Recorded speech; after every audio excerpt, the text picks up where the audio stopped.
Hello bachon, let us read this question. So the question says find the number of electrons emitted per second. तो हर second में कितना number of electron emit हो रहा है वो हमें फाइंड करना है by A 24 watt source of monochromatic light of wavelength 6600 angstrom. तो हमें एक मोनोक्रोमेटिक लाइट का सोर्स दिया गया है जिसका पावर है 24 वाट और वेवलेंथ कितना है 6600 Armstrong. assuming 3% efficiency for photoelectric effect। तो फोटो इलेक्ट्रिक इफेक्ट का जो एफिशिएंसी है वो 3% है, यानी कि टोटल जो सोर्स से पावर आ रहा है उसका सिर्फ 3% यहाँ पे यूज हो रहा है।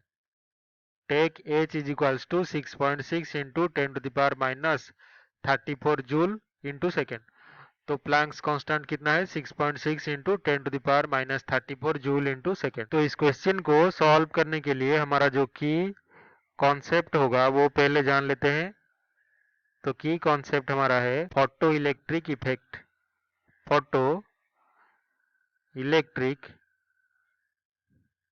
इफेक्ट, तो फोटो इलेक्ट्रिक इफेक्ट में जो हमारा मेटल होता है जिस पे आके लाइट इंसिडेंट होता है, मान लीजिए ये हमारा कैथोड है जिस पे आके लाइट गिर रहा है उसको हम मेटल बोलते हैं। तो मेटल के सरफेस पे यहाँ पे जो सोर्स लगा है 24 वाट का, तो यहाँ से बहुत सारे फोटोन आके इंसिडेंट हो रहे हैं मेटल सरफेस पे, और उससे क्या होगा, मेटल से जो फोटो इलेक्ट्रॉन्स हैं वो एमिट होंगे और ये जाके एनोड जो है एनोड तक पहुंचेंगे और क्या होगा, जो हमारा सेल लगा है यहाँ पे पोटेंशियल डिफरेंस ये नेगेटिव और ये अगर पॉजिटिव हुआ तो ये सर्किट में फ्लो करेगा। तो अगर हम सोर्स से नंबर ऑफ फोटोन जो इंसिडेंट हो रहा है वो अगर हम फाइंड आउट कर ले तो ये डायरेक्टली प्रोपोर्शनल होता है किसके साथ, नंबर ऑफ जो इलेक्ट्रॉन्स एमिट हो रहे हैं या फिर नंबर ऑफ फोटो इलेक्ट्रॉन्स के साथ। ये दोनों एक दूसरे के साथ डायरेक्टली प्रोपोर्शनल होते हैं। तो नंबर ऑफ फोटोन कैलकुलेट करने पर हमें नंबर ऑफ फोटो इलेक्ट्रॉन्स मिल जाएगा कितना है।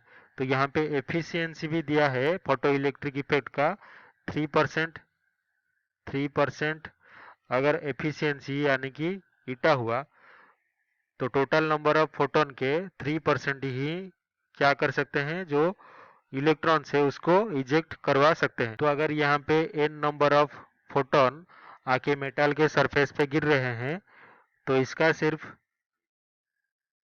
3/100 into n number of photons क्या करेंगे, इलेक्ट्रॉन को एमिट यहाँ पे करवाएंगे। तो अभी हमारे पास गिवन क्या है, गिवन जो पावर है इज इक्वल्स टू 24 जूल और जो वेवलेंथ है wavelength of photon is equals to 6600 angstrom यानी कि 10⁻⁻10 मीटर, और जो एच है प्लैंक्स कांस्टेंट ये हमें लेना है 6.6 इंटू 10⁻34 जूल इंटू सेकेंड।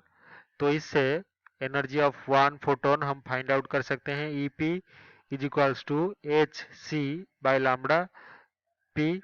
तो ये हो जाएगा 6.6 into 10⁻⁻34 into velocity of light 3 into 10⁸ divided by 6600 into 10⁻⁻10। तो कैलकुलेट करने पर ये हो जाएगा 3 इंटू 10⁻19 जूल। पावर हमें गिवन है 24 वाट का, तो ये है 24 वाट, तो ये हो गया 24 जूल पर सेकेंड। तो इतना एनर्जी हर सेकेंड में 24 जूल का एनर्जी निकल रहा है। तो नंबर ऑफ फोटॉन्स जो एमिट होंगे सोर्स से वो हो जाएगा कितना, एन अगर हुआ तो N into energy of each photon is equals to energy emitted per second, यानी कि जो टोटल एनर्जी है हर सेकेंड निकल रहा है ईटी। तो यहाँ पे जो एन होगा is equals to energy total emitted per second from the source divided by energy of one photon. तो इससे हमें number of photons emitted per second मिल जाएगा। तो 24 जूल है टोटल एनर्जी और 3 इंटू 10⁻⁻19 है वन फोटोन का एनर्जी। तो नंबर ऑफ फोटॉन्स जो एमिट हो रहे हैं वो हो जाएगा 8 इंटू 10⁻19। तो यहाँ पे every second 8 into 10⁻19 number of photon emit हो रहे हैं। लेकिन यहाँ पे सिर्फ 3% ही इलेक्ट्रॉन को एमिट करवा सकते हैं, क्योंकि एफिशिएंसी जो है, एफिशिएंसी